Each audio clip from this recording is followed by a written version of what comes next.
Hi, this is Myths and Coffee. In this series, I will cover Croatian myths. Many of us know more about Greek, Roman, Egyptian, and even Viking mythology than our own, partly because of the attitude of the church, which throughout history has been mostly negative towards mythological beings, holidays, and customs from Slavic and Croatian mythology. The first video will cover fairies, specifically the myth of Divičgrad and the fairies that built the amphitheater located in Pula called Pulska Arena, Arena di Pula. But first, some background about the fairies in Slavic mythology. The myth of fairies is common to many Slavic peoples, including the Croatian people, and is one of the most widespread and oldest myths. The first information about the fairies in our region is obtained from the Procopius of Casaris, dated in the 6th century, who says that the Slavs worship rivers and nymphs as well as other demons, and offer sacrifices to all, during which they tell fortunes. In Croatian mythology, there are only female fairies, mysterious women who live in nature, mostly in mountains, along streams or springs, or in caves. Fairies resemble human women, they have a special beauty, and unlike the Tinkerbell, they do not have wings. They are tall and slender, with lush hair that is either loose or braided.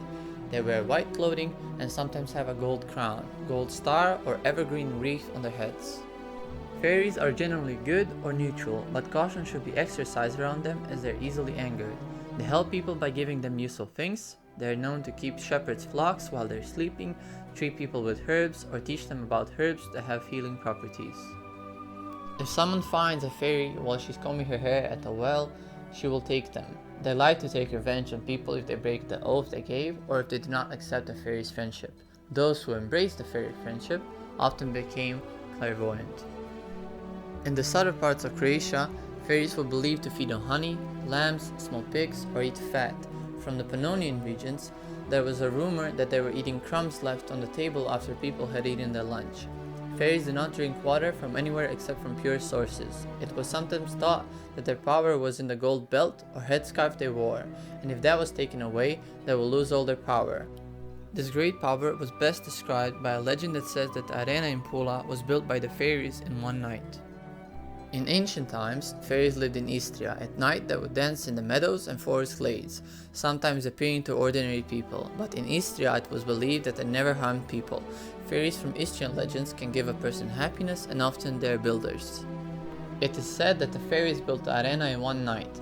They had been carrying stones from Učka, laying them around, and thus their own town, Divičgrad, was created stone by stone. But as the fairies were creatures of the night, they could build until the first rooster was heard. The fairies had to stop and run away so that they wouldn't be spotted.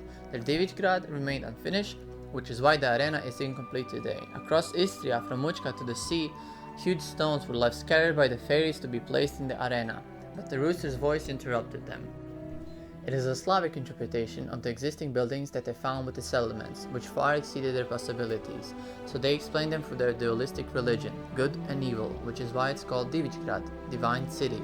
The meaning of Divič is a miracle, but some falsely said it was Dive, Divice, which means fairies. Well, that concludes this video. I hope it was enjoyable, and if you have any suggestions on some of your favorite legends or myths that you would like to see or hear in this format, please leave a comment or send me a message.